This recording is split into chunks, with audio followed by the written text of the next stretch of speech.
recording here too. Hopefully my computer doesn't melt while we're doing this. All right, so you guys can all see my slides okay? Okay, great. And let's see. You all can put questions in the chat as we're going. I'll try to keep my eye on that. Okay, so here we go. So my name is Matt Zipkin. I work for a company called Impervious.com, not to be confused with Impervious.ai, which is another cryptocurrency company. Naming collision right off the bat. We work on Handshake and Bitcoin, and this talk is called From Full Node to Browser, Security in Bitcoin and Handshake. And what I wanted to accomplish with this is to explain everything. It is to answer questions like, why should I run a full node? And when I'm doing Bitcoin or when I'm doing Handshake, who am I trusting? What am I not trusting? What am I sure about? What are the risks? And because there is so many different layers of security involved, this talk may go on for a while. I'm going to try to cover everything about the Bitcoin security model and then explain how Handshake builds on that security model, into the DNS security model. So really it should be comprehensive from full node to a browser. If you're running a Handshake full node and you're running a browser and you want to see Handshake websites securely, this should at least explain all the concepts at the most general level, enough so that you know like what to look up and stuff like that. And it's a kind of a culmination of conversations I've had recently with other people asking similar questions. And it's also just something that I'm excited about because in my opinion, like all these security practices is why we do this. It's why we do decentralized networks and why full node is even a thing and like that. And those of you who know me or have chatted with me in the Telegram groups or the Discord groups know that I'm like, I just decided I'm going to be really activist and really stubborn about this and like, you know, get your coins off a Namebase, get your names off a Namebase, get your Bitcoin off a Coinbase, use a full node, use a hardware wallet, take security into your own hands because that's what these systems are designed to do. All right, here we go. So Bitcoin and Handshake, why do they exist? The top image here is a screenshot from Satoshi Nakamoto's white paper. He called Bitcoin a peer-to-peer electronic cash system. And that's a pretty good explanation. What do you think about cash? It's something you can hold. It's something that you can keep safe. It's something that you can receive from one person and be confident that you can give to another person. It's something that can't be censored. You know, it's in your hand. You hand it to somebody else. That's a really hard transaction to stop. The Bitcoin security model is all about that goal. And then, of course, the Handshake model is we're trying to create a decentralized naming and certificate authority. We're taking the goals of the Bitcoin system and adding DNS and certificate authority to that. So blockchains in general have a starting point, like Genesis block, just like a little tiny seed, and a strict set of rules to build a blockchain from that Genesis block. If you have a different Genesis block, you're going to get an entirely different blockchain. The rules are extremely strict. They include things like the money supply, how transactions are valid or invalid. When it comes to Handshake, everybody should be familiar with how the auctions work, things like bids, reveals, you know, who wins the auction. These are all rules that apply. You know, we start with the Genesis block, we have this strict set of rules, and the protocol grows from there. The data set grows, the blockchain grows from there. And the goal of both Bitcoin and Handshake is to produce this reliable global state. We want everybody, all the participants, to know which coins exist. Everything else is counterfeit. If I send you a Bitcoin and it's not in your list of real Bitcoins, you know I'm a liar. And we want everybody to agree on what that set is. And then, of course, when it comes to Handshake, the DNS root zone, obviously we want to be a global state. So if I tell you go to proof of concept, you type that into your computer, your resolver works, we have the same data set. Okay, so now let's talk about security with these things as our goals. This is a quote that I actually kind of hate, and it's a pundit that I don't like, but for some reason, this quote has really stuck with me. I think I heard this on a podcast like 10 years ago. So Ann Barnhart says, she's like an economist or a trader or something, and she's talking about why gold is so important. She says, the rule of thumb is if you can stand in front of it with an assault rifle and physically protect it, then it's real. It's a real commodity. And so, you know, when we think about ownership, if you can't stand in front of it with a gun, do you really own it? So I don't really like guns, but I'm just wanting, like it's a good way to think about stuff. And even when it comes to cryptocurrency, like you have your private key in your house, or somewhere safe. And that's how you know that you really own something. When you buy a movie on Amazon, do you own it? No, it could be gone tomorrow. If you buy a name on Namebase, do you own it? No, it could be gone tomorrow. If you deposit money in a bank, do you own it? Well, not really. It could be gone tomorrow. So this idea of ownership obviously is crucial to security, and it goes back to these things about like peer-to-peer cash and decentralized naming and stuff like that. So ownership is one important principle. And then this is where it gets a little fun. Like when we talk about security, especially when we start talking about cryptography, we talk about security assumptions. So nothing is really totally secure. They're secure probably in certain environments, okay? Superman is secure as long as there's no kryptonite around, okay? The Winterfell crypt is totally secure, great place to hide at the end of season 8, as long as none of the other characters can, raise the dead. Sorry, I hope people get that reference. But like it's, we're talking about security assumptions. If you got a big wall, that's going to be secure as long as there's no ladders around. So we're going to move from here and talk about the security assumptions involved in cryptocurrency and what do we trust and what do we need to verify and what's real, what can we stand in front of with a gun and stuff like that. And a lot of the cryptography terms I'm going to use, I'm sort of making up. I want them to be general concepts for people to understand, and you can figure out the details later. So if I say something that sounds like a technical definition, maybe take that with a grain of salt. Okay, cryptography. I'm going to define 3 function types. When you have a cryptographic system, you have these 3 functions: generate, sign, and verify. And here's how they work. Generate is a function, a process that takes no input, and it produces a key pair, a private key and a public key. Sign is a function where you take any type of message, you combine it with your private key, and you output a message and a signature. And then verify, somebody takes that message and a public key, and it is either true or false. Either the message and the, oh boy, I made a huge mistake in here, didn't I? I'm missing a signature. Verify takes the message, the signature, obviously, and the public key, and tells you if it's true or false. And so I have these examples here. This is PGP. This is my a public PGP key on the left, and that's my public key, and on the right is a message and the signature, and the message is this is a signed message. And if you were to paste this data into your software, you could verify that this public key is responsible for signing this message. The one thing I did not display on the screen, obviously, is my private key. That's something I own, and I don't want anybody else to own it, so I'm going to keep that secret. This idea of signing and verifying obviously is crucial in cryptocurrency. So the assumptions here, the kryptonite, the raise the dead, the wall, and the ladder thing, just so that you know that these algorithms are based on assumptions. Those assumptions are the discrete logarithm problem is hard to do. This is just, it's like when you have addition, you can subtract. When you have multiplication, you can divide. It turns out there are some mathematical functions that are almost impossible to undo. So one of them is called the discrete log problem, and we see that in ECDSA, the elliptic curve digital signing algorithm. That's used in Bitcoin and Handshake, and also in some DNSSEC. Another hard problem is factoring large numbers, and that's the core security assumption in RSA, which we'll see in HTTPS, SSL certificates, and also DNSSEC. And the final assumption in almost all these cryptographic systems, which is so fun, is that and this is kind of mind-blowing too if you haven't really thought about it. The thing that makes cryptography secure is that you, with your computer, generate a number so big and so random, no one will ever generate the same exact number ever again, ever. And that's what security is based on. All your Bitcoins and all your handshake tokens. And honestly, like when you go to a website and you see that HTTPS, or when you use an ATM, or whenever you're sending secure data over the internet, it's based on the assumption that someone somewhere generated a number so big and random that it will never be duplicated again. I have an example of such a random number here.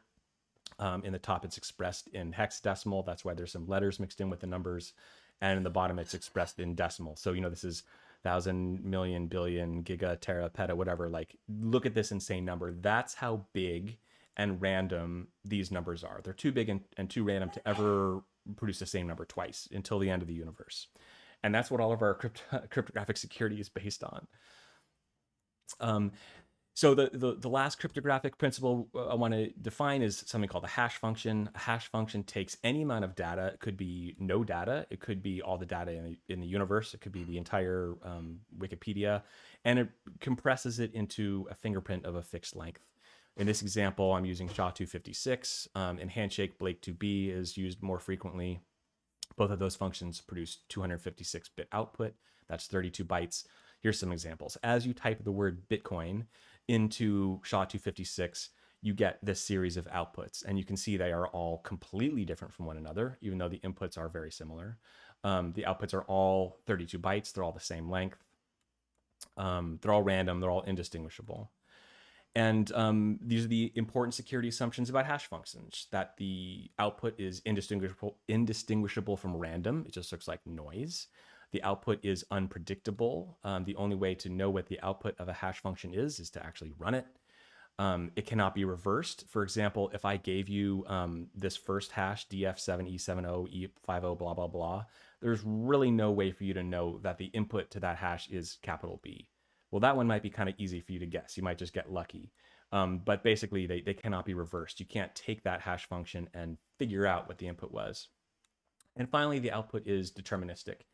Every time you type the letter B into SHA-256, this will be the hash output. And that'll be important too, because we use hash functions to verify things. So if I hash something and give you the fingerprint, you should be able to hash the same thing, get the same fingerprint, and we can use that as a primitive to agree on something, that you can use that to verify something. Okay, this should be pretty simple. Everybody good so far? I'm not seeing any questions in the chat. I'm gonna keep pushing on. These are the cryptographic principles. We talked about security, ownership, and the security assumptions that go into cryptocurrency.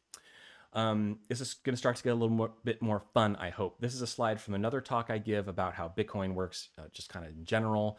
And it's to distinguish between the account model and the coin model. We very frequently think of banking software in particular as like the account model. On the left, you got a username and a password. You have an account. That account has a balance. You log in, you can make transactions. And in fact, some cryptocurrencies like Ethereum still sort of have an account model. But in Bitcoin and Handshake, we use the coin model.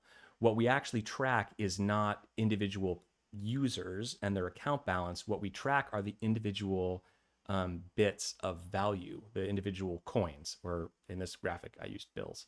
You know, Satoshi Nakamoto wanted to create a peer-to-peer cash system, not a banking system, but a cash system. And so, you know, this is how dollar bills are sort of how they work. They each have a value. I've got 3 bills here with 3 different values, 1, 5, and 10, and each bill has an identifier. In this case, there's a serial number on the $1 bill, B23825, blah, blah, blah. So in these coin systems like Bitcoin and Handshake, we're going to use the model on the right. We're going to track individual pieces of money. So this is an example of like what a database would look like in a Bitcoin or Handshake type system. And I'm going to wave my hand at some of the deeper details, but all you really need to see here is that there's 3 columns, the identifier and the value, which are just like the image I just showed you of the dollar bills, and something interesting, a challenge. And the challenge tells you how to spend that coin. Somebody can move that coin, destroy it, basically, give it to a new owner if they can solve this challenge. I won't go into how interesting challenges can be.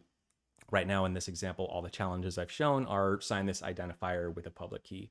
I've already explained what signing and verifying means, so hopefully this sort of makes sense.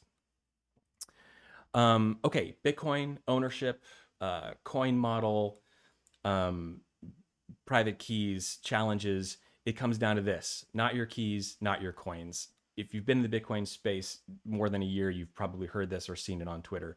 This is obviously totally crucial. And I'm going to take it a little bit, one more step further and explain that your coins cannot be spent without your private key. The reason that I wanted to define it this way as well is because I wanted to also mention that miners cannot steal your coins, even with a 51% attack. That is apparently like a misconception. Miners cannot steal your coins. They can do things that are bad. We'll talk about that. but the coins are locked by your private key. And, you know, if you can protect that private key, the coins cannot be stolen. You need that private key to spend the coins. If you got the key, it's your coins. If somebody steals the private key, you're screwed.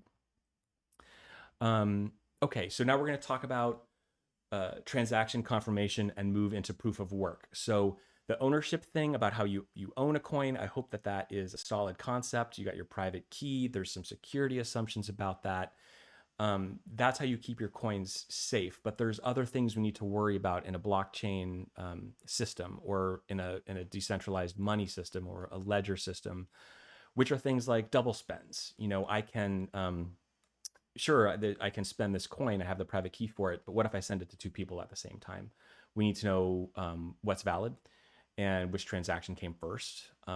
And so these are two important principles about blocks, confirmations on these blockchain systems. Before a transaction is confirmed in a block, it's not final. Those coins can be spent again. I can send a transaction to my sister and send a similar transaction to my mom and send those to different nodes on the network, and they can both be valid, even though only one of them can be real, because you know, that's just how money works. And the blockchain is the thing that decides which one of those is real. Once a transaction is in a block, it cannot be double spent. It's locked in. The other transaction is the fake one. So that's what confirmation means in general. And now I'll talk a little bit more about how the blockchain is secure. What does it mean when a transaction is in a block? Why is that block so much more secure than just without a block? And here we're going to talk about some probability and some randomness. So if you flip a coin, what are the odds that it's going to be heads? With 50%. If I gave you one coin and I said, give me heads, how many attempts would it take to get that result? Probably 2, right? The rest of this graphic is self-explanatory. If I gave you 5 pennies and I said, you know, throw them all in the air and, you know, they all land heads, how many times would you probably have to do that before you got it? Okay, probability says 32 attempts. You have a probability ratio of 3.125%. And you can see it like doubles by a power of 2. So things get harder, right? The more bits that I want you to match, the more attempts it's going to take to produce that output. So we're going to use this principle and combine it with that thing I said about hash functions, that their output is always random and it's deterministic, and you never know what the output is going to be until you actually do it. And so let's look at a real world example. This is, I guess this part of the talk is Bitcoin, but I used a handshake block hash just because I happen to have one handy. This block hash is from today, block height 77405. Here is the hash of that block in hexadecimal. And you've probably noticed that Bitcoin and Handshake and all proof of work blocks, the hash start with a bunch of zeros. I've expressed this block hash in binary at the bottom, and you can just see like the dizzying amount of zeros. That's 63 zeros in a row. And by the way, Bitcoin's up to more than 70, maybe even almost 80 by now.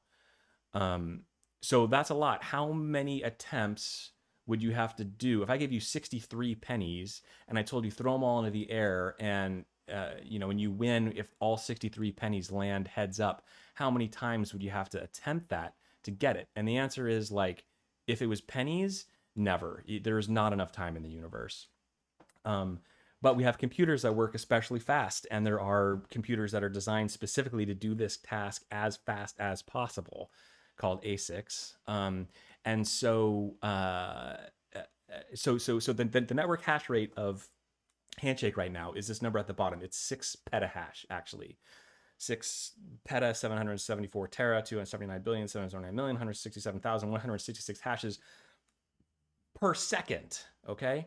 Crazy number, crazy amount of attempts.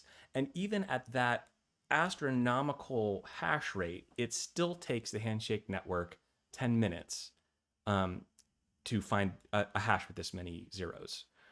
That's so hard to do. It takes so much energy, and that's what proof of work is. It's really, really, really hard to fake. The only way to win is to actually play the game. Ideally, right? So this is where we get our security model from. This is the security behind proof of work. The security assumption is that the hash function is so unpredictable that to find the input to the hash function that produces 63 zeros at the start is going to take you 10 minutes, even with a world full of computers. So that's where we get our security from. That's the next major security assumption. We've got our private keys, how we own the coins, and then the proof of work is how we decide which transactions are real. And now we're getting up to this model of having a peer-to-peer cash system. It's kind of like cash. Transactions can only happen once, that kind of thing. So censorship resistance is like, it's obviously part of these decentralized systems. It's super crucial to what we want to do with them. I don't know if you would call it part of security. I kind of do. I think that being able to participate in the system without censorship is part of the security model. That's like, because I guess it's great that you own that thing and you can, and Barnhart can stand in front of it with a gun. But if you can't like spend it or do anything with it, then I guess it's still not really security. But it's security as far as I'm concerned. So we're going to talk about censorship resistance and the 51% attack, the dreaded Freddy Krueger 51% attack. And it all comes down to this: miner decentralization equals censorship resistance. Super simple principle. If you got two miners and the US government goes over to miner A and says, hey, we don't want Matt Zipkin to transact anymore on this network. And that miner's like, sure, no problem. I will censor all of his transactions. Ideally, I can go to that other miner and get a transaction confirmed. I need those transactions confirmed because that's how they are made real and and permanent or more permanent. And so this is why we need more than one miner. This is why we need miner decentralization. It's the censorship resistance, which is so key to the system. And so what can a 51% attacker do? Like, as I've said before, a 51% attacker cannot steal your money because they don't have your private keys. That's really important to understand. They cannot change the protocol rules. And this is going to play into how important it is for users to run their own full node. Even if all the miners, 100% of the miners, decided that they were going to, let's say, increase the mining subsidy. Right now it's 2,000 HNS per block. If they said, okay, we're going to make it 10,000 HNS per block, we just want to get paid more. Those blocks would all be invalid. Every other node on the network would reject them because they're breaking the protocol rules. It goes all the way back to that first slide. You got a Genesis block, you got a strict set of rules. If you use a different Genesis block or you use a different set of rules, you're just not in the system. The network will ban you. I don't care what messages you're sending me, I'll ignore them. So 51% attacker cannot steal your money, cannot change the protocol. What they can do is censor transactions, and they can potentially unconfirm transactions. Censoring transactions, I've already described. And if an attacker only has 51%, they can actually only censor for a short period of time, right? Because there's still 49% miners out there, and so even if a state level actor is occupying and controlling 51% of the miners, you still might be able to get a transaction confirmed by someone in the minority. So that's another thing to keep in mind, is that a 51% attack is not forever. It can be temporary. And they can unconfirm transactions. And what I mean by that is because a 51% attacker has the option to fork the blockchain. They can, if there's a block at this height, they can create another block at the same height and then build on that chain, making the old chain invalid, basically. So this is why Namebase requires 20 confirmations, or why Coinbase requires 3 confirmations. And these kind of attacks have happened before. It's been a couple years, but I believe Ethereum Classic, there was an attack that affected Coinbase, and something crazy like 100 blocks, or maybe even more than that, were actually reorganized out of the chain by a mining pool that just had enough power to rewrite history. So that's a bad time. Transactions can be undone, and these principles are especially bad. Not just in they're bad in Bitcoin, but I would argue they're worse in Handshake because we have this auction system. If your renewal transaction is censored, you will lose your name. If your bids are censored, you won't win the auction. If your reveals are censored, your bids will remain locked forever, and you'll lose that money. And these, like, the reveal period is 10 days, or you lose your money. So if someone is able to censor you for the entire reveal period, things can be really bad. Okay. I'm not seeing any questions, so I hope I'm not talking too fast, or you guys are digging this so far. I'm just gonna keep pushing forward. I'm having a good time. Next, we're going to talk about um, what you can do, the software that you can run, and the different security models, taking everything I've explained so far and explain what you can do with these security models locally. And we're going to get to that question, why do I need to run a full node? Do I have to run a full node? When I give this talk kind of at meetups, I like to play this game. It's a little harder because no one has their microphone on, but I'll ask the audience, so does everybody know the data structure that's so important to blockchain? You know, what is that data structure that is so important, that is like, you know, that is the crucial thing that everybody needs to know about in Bitcoin? Everyone says blockchain. That's a trick question. The blockchain is actually not the consensus data. The blockchain is the set of input data from which the consensus data is actually constructed. So as I'm about to explain, you actually do not need to keep the blockchain on your disk forever. You do still need to download every block, but you can basically throw them away. You don't need to keep them around. And here's the reason why. There's the blockchain and there's the UTXO set. The blockchain is all transaction history since the Genesis block. If we're still talking about Bitcoin, that's around 380 gigabytes right now. Every transaction ever. But if Alice paid Bob and then Bob spent that money, do we really need to keep that first transaction from Alice to Bob? It's been spent already. It's kind of irrelevant. It's like if I give you $1 and you gave that dollar to someone else, does anybody need to know that I gave you that dollar originally? Well, they'll need to know if they want to create the UTXO set. But once you understand that that transaction has happened, you can forget about it. The UTXO set, I can maybe zip back to this. The UTXO set looks like this. This is the UTXO set. It's a database of coins that are real and not counterfeit. Each coin has a value, like on a dollar bill, has an identifier like a serial number, and has a challenge, which is something I'm asking you to do if you want to spend that coin. That is the UTXO set. Where was I? Here. So the UTXO set is just the unspent transaction outputs. In Bitcoin, it's only 4 gigabytes. That's pretty good. So you don't need the entire history of the system to verify new transactions or new blocks. You just need the UTXO set. And then you can verify every new transaction. Are they spending real coins, so forth. You can verify every new block. Are those coins real? To build the UTXO set, you do need to, at some point, process the entire blockchain, but you don't need to keep them on disk forever. So if you want to run a full node, if you want to understand the entire state of the system, in our case, it includes the DNS root zone, you do need to download every transaction once, but you don't need to keep them on disk. So this is where we're going to talk about 2 different types of full nodes, and then we're going to move on to the light clients. When someone says full node, you actually have some options there. So these are kind of split. To be specific, there are 2 types of full node: the archival full node and the prune full node. The archival full node has the 380 gigabyte blockchain on disk. The reason you would want to do that is you're a nerd and you like to look up old transactions like me. I like having that data around. It's fun. Hard drives are really not that expensive. As far as the Bitcoin network goes, servers with the entire blockchain can help new nodes bootstrap. So if you're launching Bob Wallet for the first time, like I said, you need to scan every block at least once so you can build the UTXO set so you know what the state of the system is.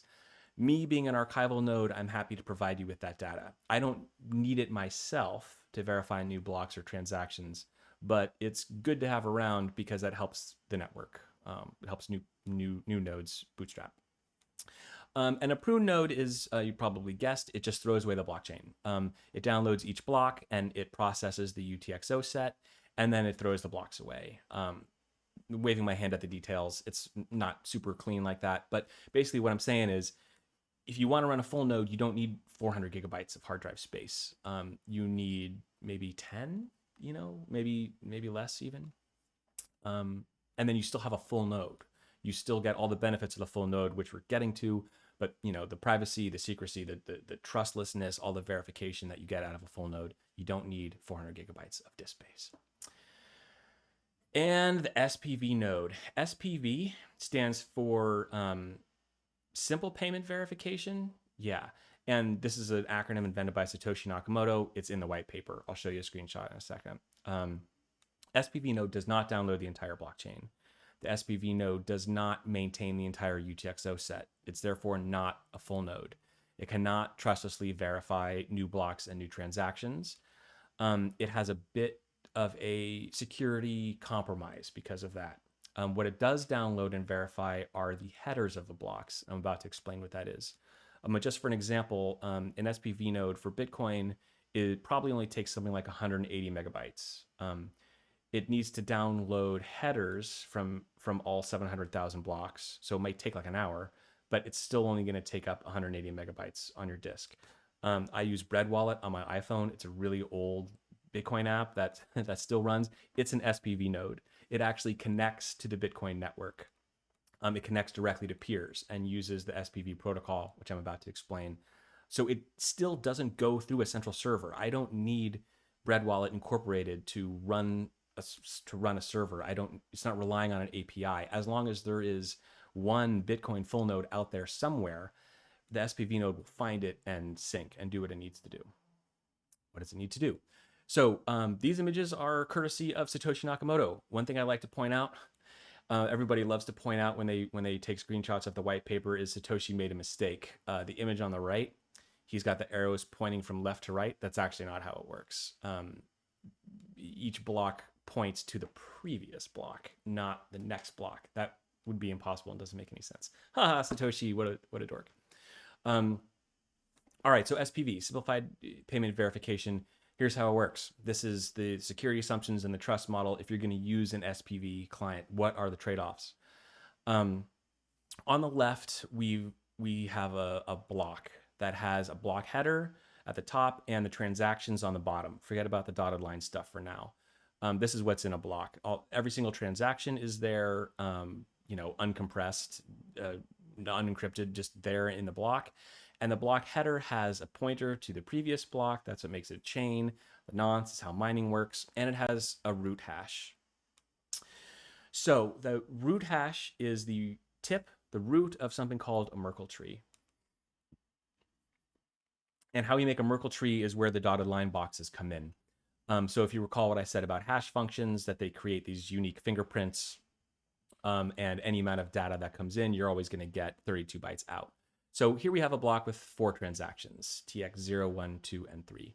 Each of those transactions is hashed. So we have hash 0, 1, 2, 3. I'm reading from the bottom up, right? Each of those hashes is 32 bytes.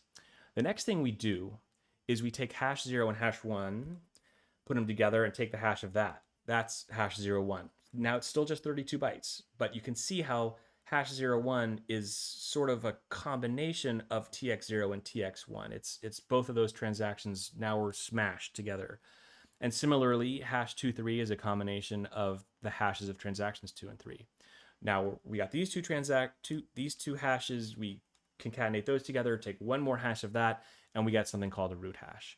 So in the block header is a 32-byte root hash, the Merkle tree root, and that hash basically represents all the transactions that are in that block. If any single bit of any of those transactions is flipped, if anything is different or changed about any of those transactions, the root hash in the block header is going to be completely different. And this is the basis of proof of work as well. Like all those transactions have to go in there.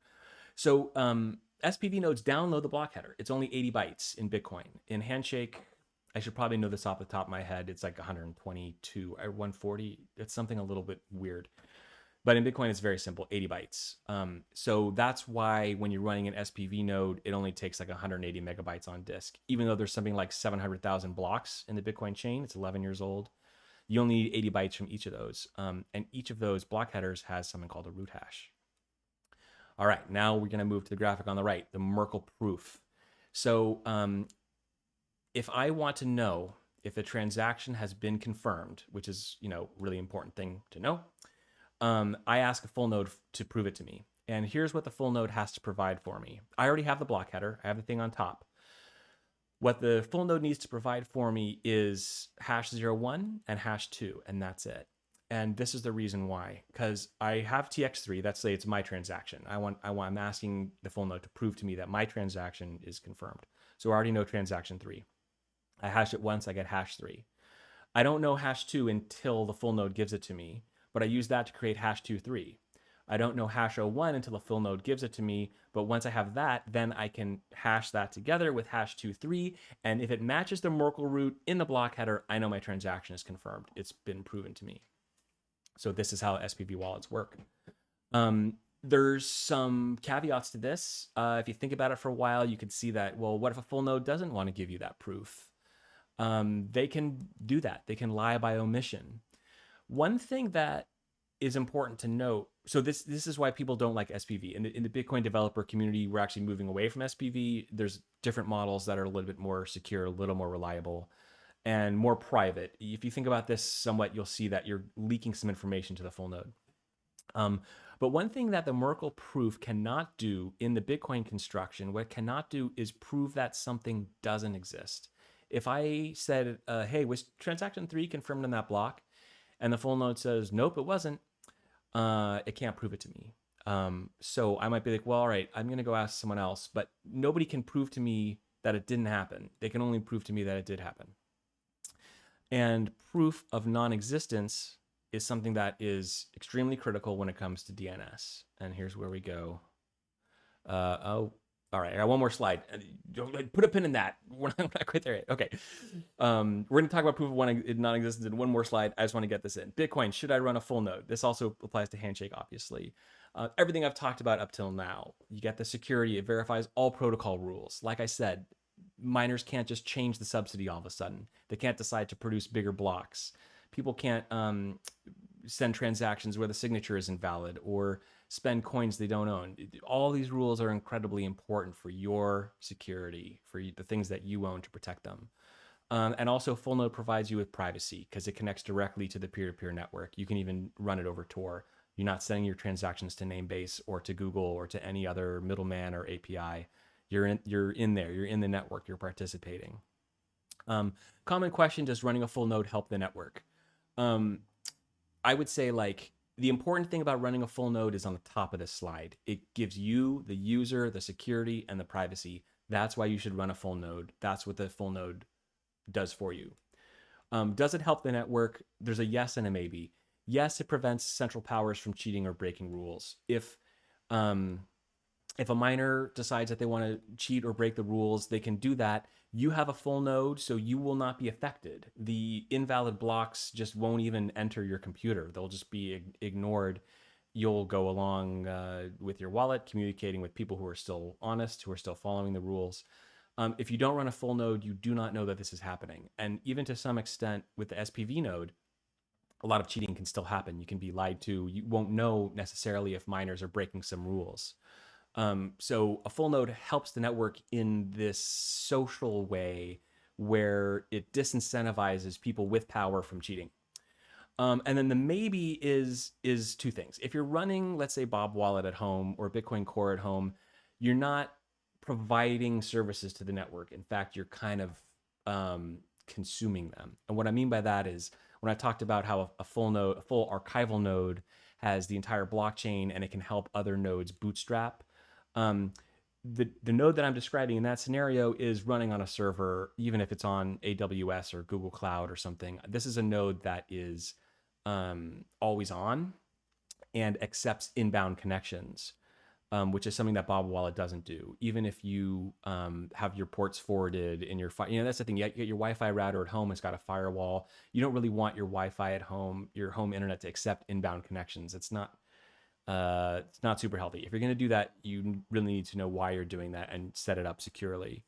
But if you're going to run a full node on a server, you can accept inbound connections, and that does help the network because like SPV nodes can connect to you and ask you for proofs, or brand new nodes who are bootstrapping on the network for the first time can connect to you and ask you about blocks 0 through 500,000, which they can't get, which they just, all right, that's what I'm talking about. So a full node can help the network if you set it up right. Running Bob Wallet at home doesn't really mean you're helping the network in that technical way, but it does in the social way, and it does benefit you with the security that it provides. That's why you should run a full node. Okay. Everyone's having a good time, right? Taylor, Christopher, thank you. Looking good. Okay, so let's talk about Handshake now, and let's talk about the Urkel tree. 2 slides ago, I said I described the Merkle tree. The picture is there on the left. That's Satoshi Nakamoto's image. Um, and I mentioned that there's something about it that isn't great, which is you cannot prove that something doesn't exist. You can only prove that something does exist, and you need somebody willing to offer you that resource. The Handshake white paper, which is where the screenshot on the right is from, goes into great lengths about a new data structure called the Urkel tree. I believe the show was called Family Matters from the 90s. You should go at least watch one episode if you don't know where Urkel comes from. The Handshake founders have got a great sense of humor, and that's why this is called the Urkel tree. The Urkel tree is designed to allow proof of non-existence, and that is super important when it comes to DNS, and I'm going to explain that in a little bit. So in Handshake, we actually have both of these trees. We still use the Merkle tree for transactions. So if you run an SPV wallet on Handshake, it's the exact same trade-offs as as an SPV wallet in Bitcoin. There's a subtle technical difference, but it doesn't really matter. The proof of non-existence thing still applies. And the things you need to rely on a full node for still apply. The Urkel tree is just used for the DNS data, and it's designed to have to be fast and to have small proofs, and in particular to enable light clients, because the Handshake founders knew that people were not going to run full nodes all the time, and to get this protocol to be used and adopted in things like hardware and operating systems, a light client was going to be essential, and that light client needed proof of non-existence, and it needed fast proofs and quick proofs, and everything about Handshake is like designed for this DNS use case. It's designed and optimized with this in mind, that like tiny devices are still going to need to use DNS. And honestly, like ENS, YAT, Unstoppable Domains, Butterfly Protocol, all the other naming protocols out there, like, you're great, I love you. You are not thinking about scaling. You're not thinking about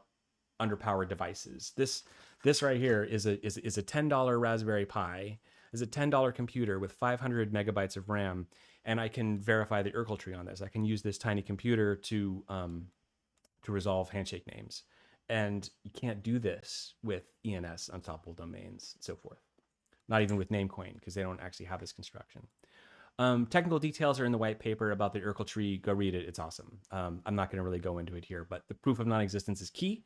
It only applies to names. It allows us to have really good light clients that can be DNS resolvers. That's a huge advantage for Handshake.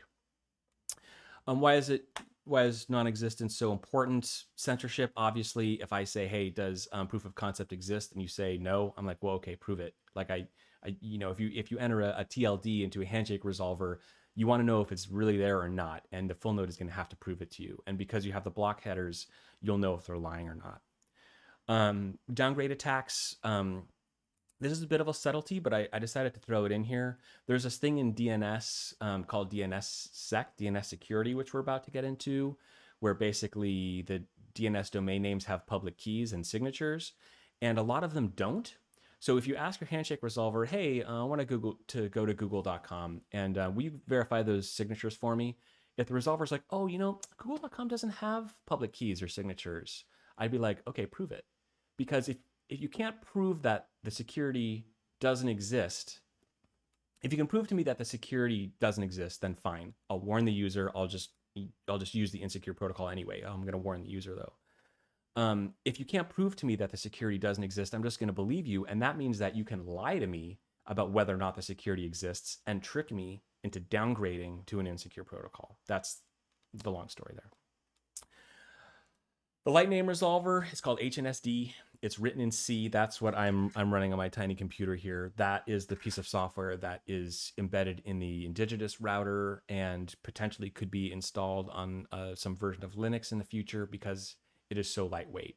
It's not an SPV node, but it does download all the block headers. It actually has no wallet functions. You cannot use it to bid or store money or send a transaction. It has no Merkle tree at all.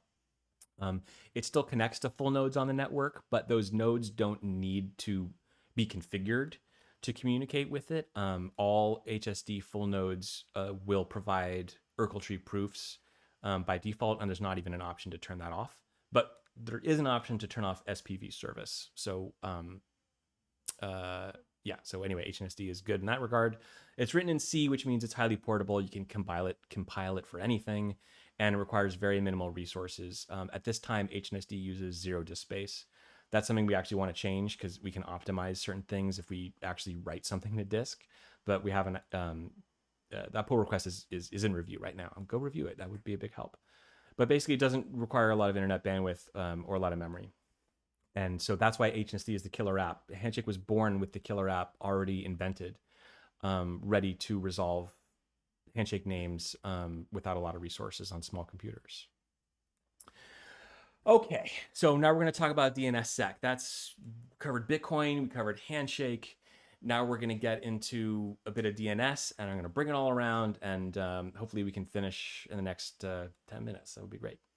This YouTube video is of the ICANN key signing key ceremony. ICANN, the key that controls the entire internet.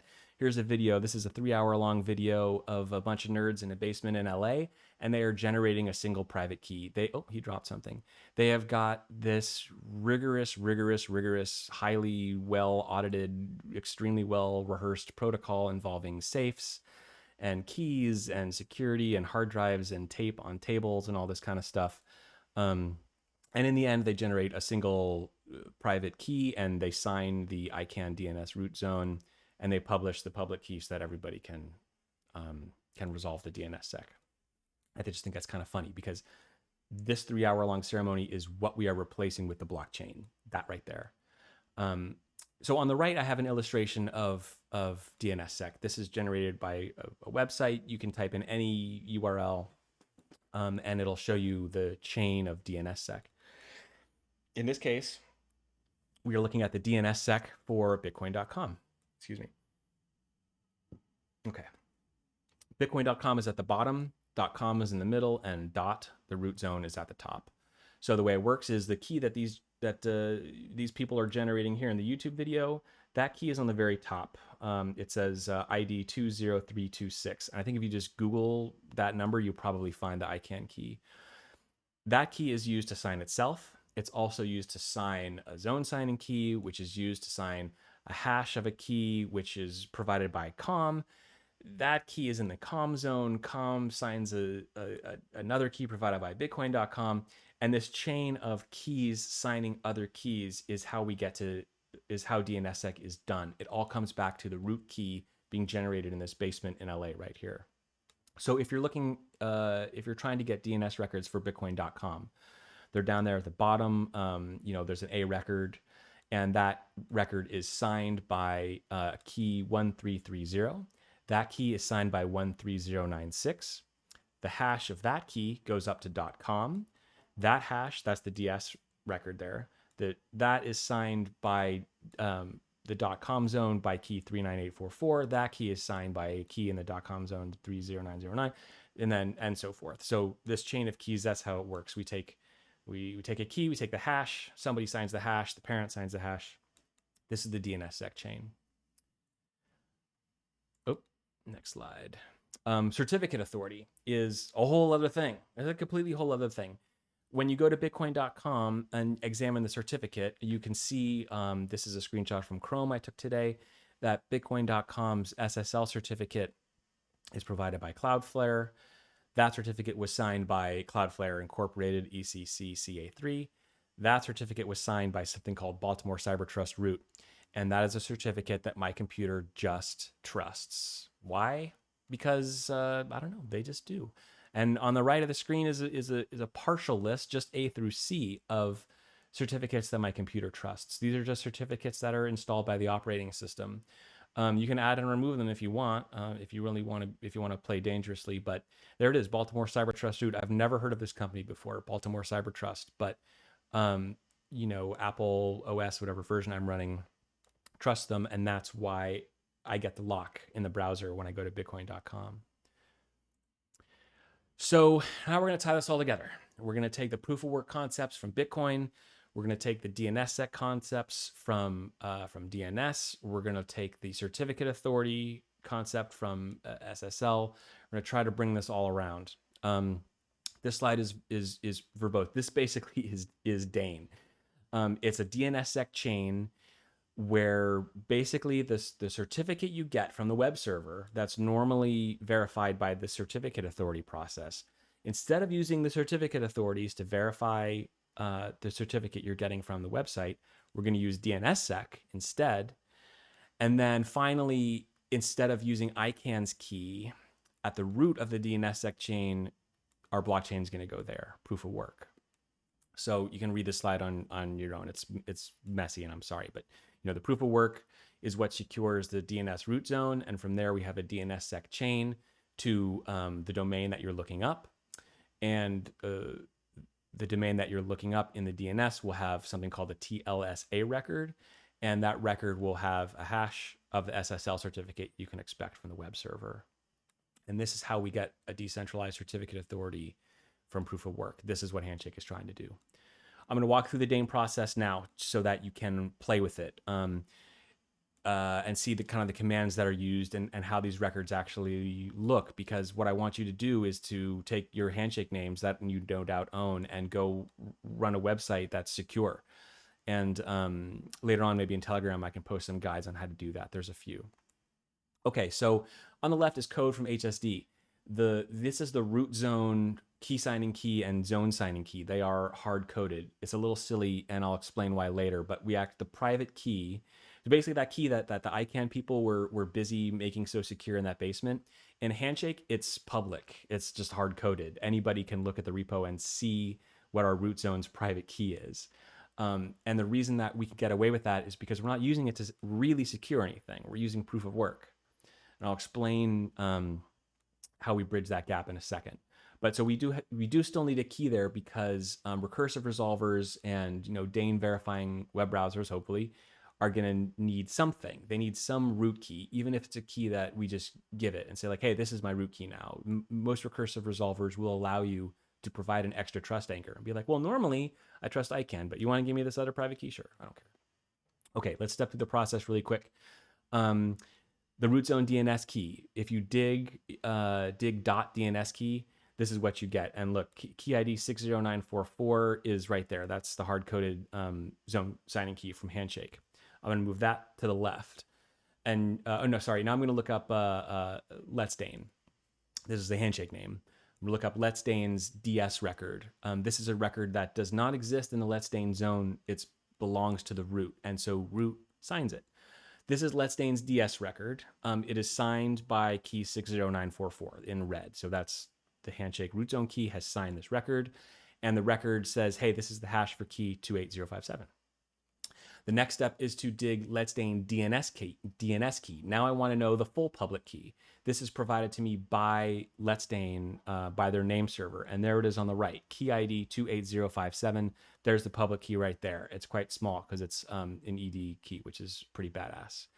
That key is signed by itself. That's why there's an RR-sig there with also the same key ID 28057. There's another key that is also signed in this RR set with ID 27214. That's in yellow. I'm going to move that to the left because that key is the one that signs the TLSA record, which is here on the right. You can see the 27214 in the signature there. That's telling you which key signed it.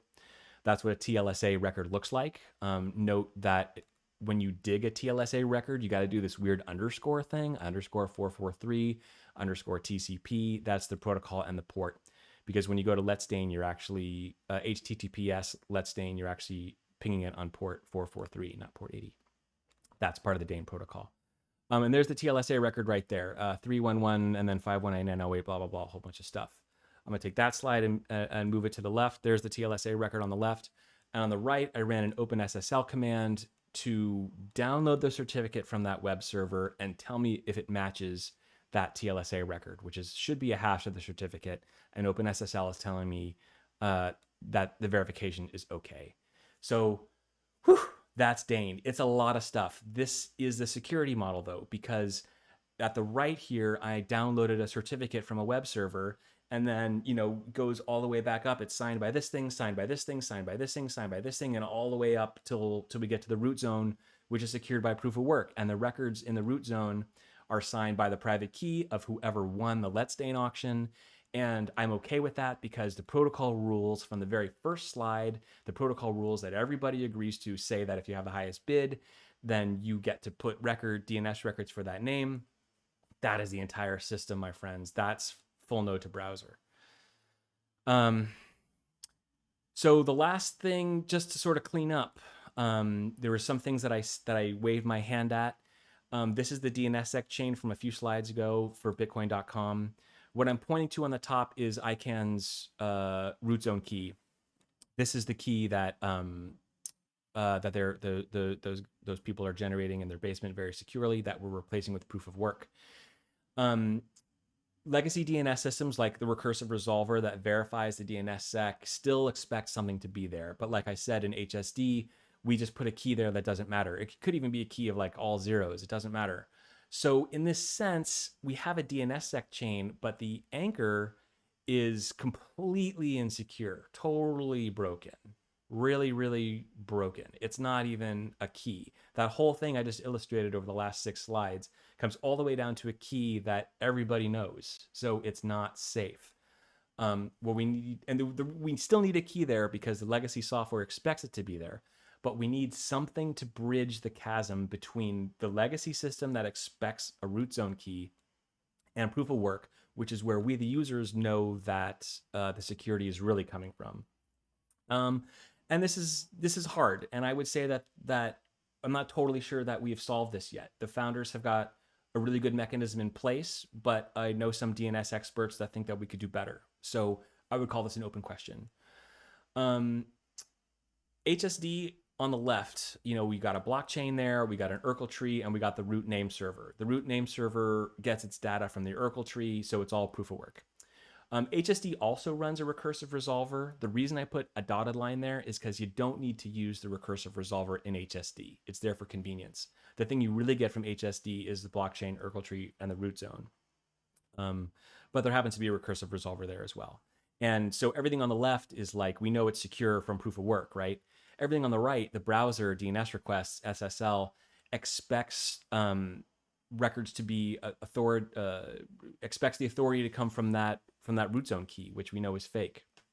So the way that Handshake works now is we use an additional security mechanism where the recursive resolver has an additional key pair. This is something called SIG0. It wasn't invented by Handshake. It's been in DNS for a long time. And what this means is that the recursive resolver itself signs the answers, the DNS answers.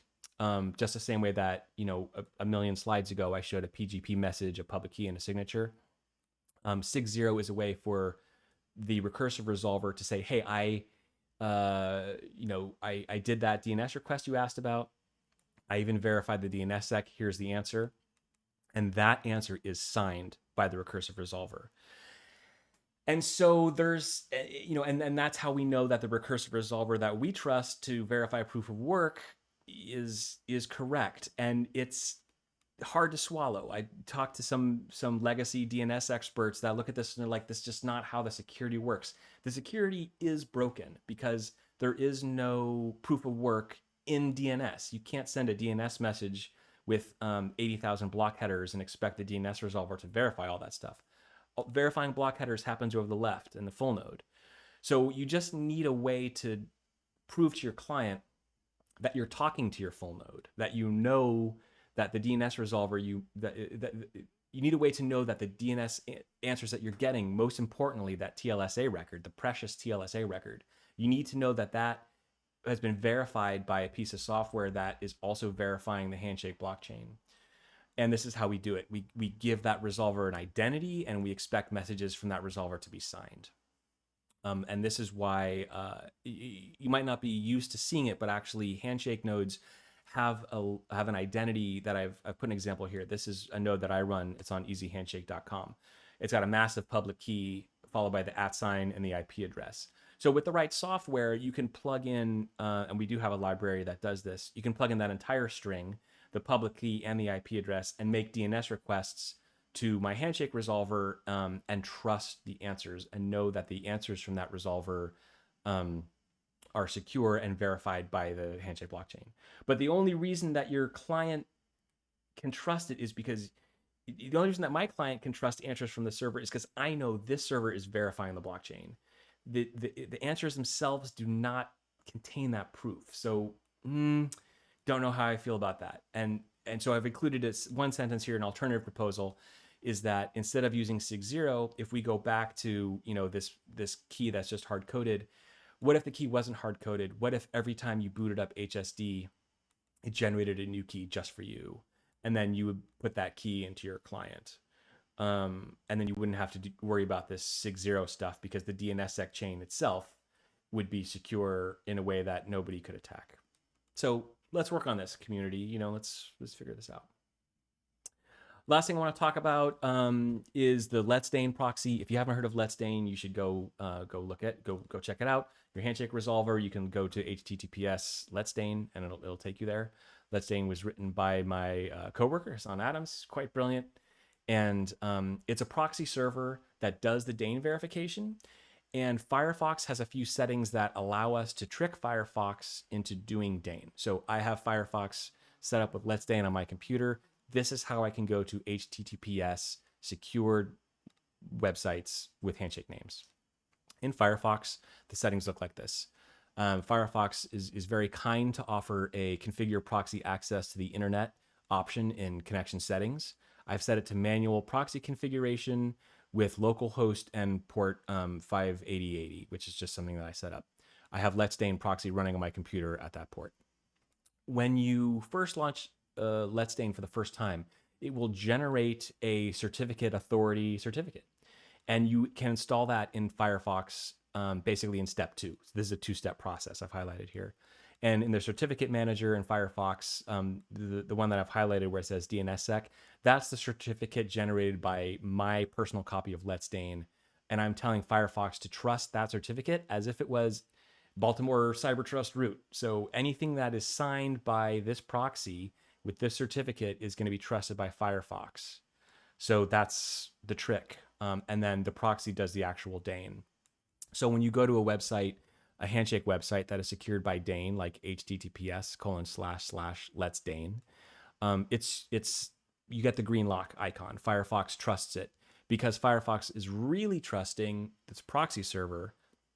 The proxy server is actually doing all that Dane verification and signing the certificate on the fly. So it's almost literally a hack. This is a man-in-the-middle proxy. This is the kind of thing that you would do to attack somebody. But you're running the software locally on your own computer to get this extra security. This is what we're doing now. This is the state of the art. This is what we're doing to get secure websites on Handshake. Ideally, in the future, we can get rid of Let's Dane proxy. Thank you for your service. And the Dane stuff will be verified by the browser itself. Hopefully that's a future that we'll be living in soon. And so that's the end of my talk. I wanted to throw a couple more things at you to keep you up at night and to make you worried about the state of Handshake. And here they are. Is Handshake decentralized? It's tough. We only have really 2 mining pools. They're basically at 50%.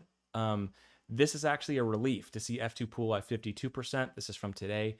They were up over 70% not too long ago. So all that stuff I said about 51% attacks and censorship, like Handshake has not solved this problem yet. In Bitcoin, this donut, by the way, is got like 100 colors. It's really, Bitcoin is decentralized.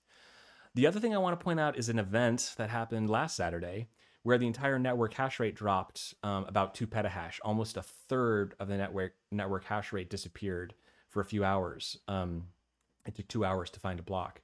And that's disturbing, but also what's disturbing is like, look at these top 4 Handshake mining pools. All 4 of them were affected at the exact same time. What does that mean?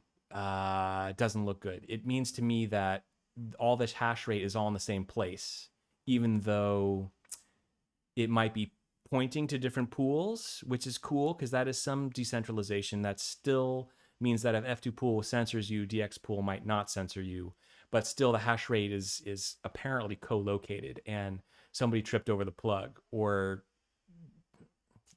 what's that?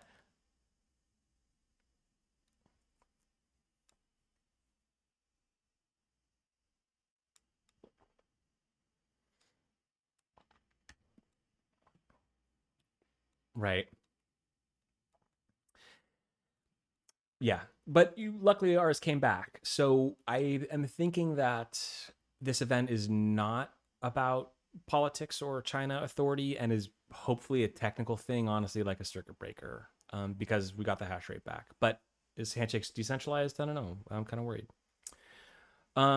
Appendix 2, is Handshake decentralized? I love Namebase. They're crucial to the ecosystem at this state. Everybody is there, which is actually maybe not a great thing. I don't really love their promotional materials. Own your name at Namebase. I prefer if they said own your name on Handshake, and Namebase is a little bit smaller, but I'm not going to tell them what to do. Today at block height 77381, I printed out the entire Handshake root zone, which contained over 1.5 million names, and I scanned them all for Namebase's name server IP address, 44.231.6.183, and about 1.3 million records came up. That means at least 83.5% of all Handshake names are owned by Namebase, probably more. And I would also guess that the similar percentage of actual HNS tokens are owned by Namebase. Implications of that I will leave up to the audience. And finally, I wanted to mention DDane. This is something that we're trying to do at Impervious. And what we want to do with this is provide a technical proposal to make Dane easy and appealing to implement in browsers. The goals are don't disrupt legacy stuff. There's tons of opposition against Dane from the legacy system, which is why browsers just hate it. So we only want to do Dane for decentralized naming systems. And on that note, I want to create a union, a collaborative effort, like a consortium, an industry group, Handshake, Namebase, ENS, Butterfly Protocol, YAT, Unstoppable Domains. We all need Dane because we are all using decentralized naming system that is not an ICANN. We can't get certificate authorities. So ideally, we can get everybody together and with a technical angle and ward off some of the opposition that DNSSEC and Dane has had over literally the last 15, 20 years. And so this is a HIP right now, is a Handshake improvement proposal. We're fleshing it out. Hassan and I at Impervious are trying to think of clever ways to make the browser, to require less of the browser so that browser implementers are like, okay, that's pretty easy. You set it up so that it doesn't affect legacy stuff and we can trust that the crypto is good. We don't really need to add that much to the browser, just a couple of verification steps, and you can get that green lock for Handshake names. So I cross my fingers on this one, but could still be 6 months before we even have a solid proposal. Chango Unchained asked, does RR set mean recursive resolver? No, RR set is a resource record set. So back in that slide, an RR set would be, for example, all the records of a certain type. So on the right here, you're looking at an RR set, a record set of DNS keys. There are 2 DNS key records there, followed by the signature. That whole thing is an RR set, is what I meant by that. And that's it. I hope that wasn't too big. I went a little bit over my time. Any questions? All right. Well, thank you all for your attention, and yeah, thank you.